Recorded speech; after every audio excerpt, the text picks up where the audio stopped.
older sisters. They fought over clothes and grades. Our speaker, fearing punishment because of her bad grades, bribed her sister not to tell Mom and Dad when report card day came so she could play a few days longer before she was grounded. Please welcome Tonya Holloway.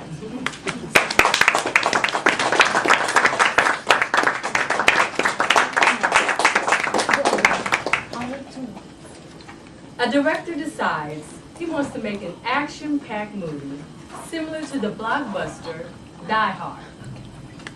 All the production work is completed and the movie has been cast. It's the first day of shooting. The director yells, "Action!" and "Cut!" almost in the same breath when he comes to the realization of something very important.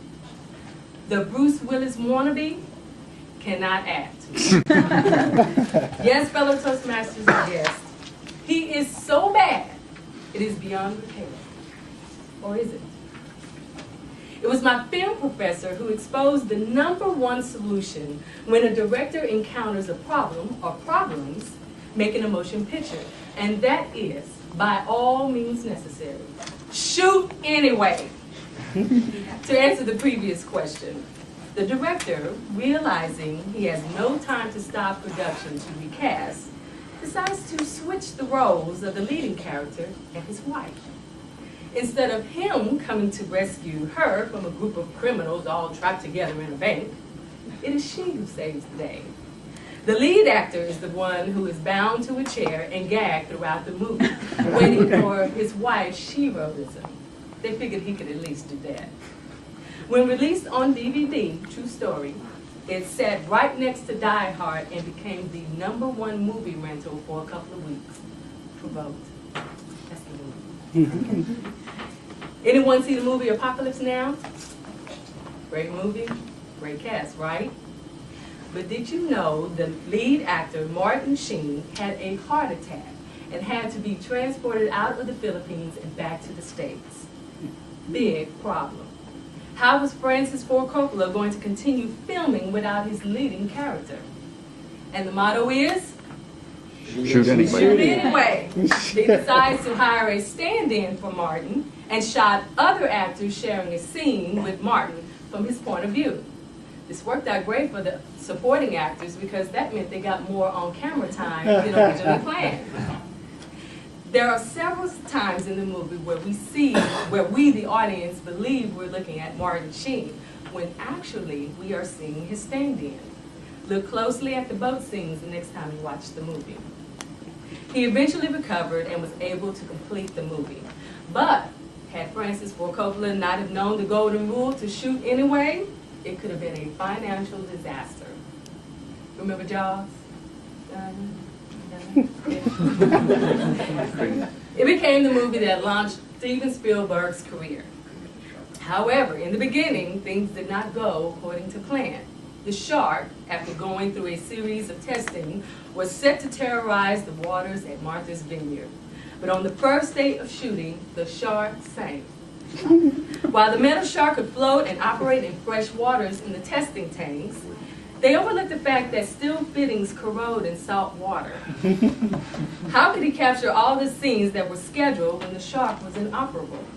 Well, until the shark could be rebuilt, which was going to take several months, he had to figure out a way to continue shooting in order to not lose money. So he reverses the script a bit. Instead of a lot of scenes with the shark attacking people, he shot a lot of scenes of the anticipation of the shark and the people's reaction, which in the end gave the movie a more suspenseful tone, right? And as they say, the rest is history. Had Spielberg not have known the golden rule, Jaws may have not have had the success and notoriety it still holds today. Why, you may ask, is it so important for a director to keep shooting even though it may seem virtually impossible? Allow me to explain. When a director is confronted with a problem that can freeze production, they can't break away for a couple of days to conduct a contentious meeting with all the stakeholders. Minds have to immediately start working fast and efficiently to move on to plan B. One literally has hundreds or sometimes thousands of people waiting for an alternative assignment. And believe me when I say they're not waiting for free. Whether you know what to do or not, they're still getting paid. As the saying goes, time is money and money is time. A day a shooter can cost up to $10,000 or more. And there is always a producer hanging around the set to remind you of his right to tab. Therefore, directors who can creatively think fast on their feet develop a dependable reputation in Tinseltown.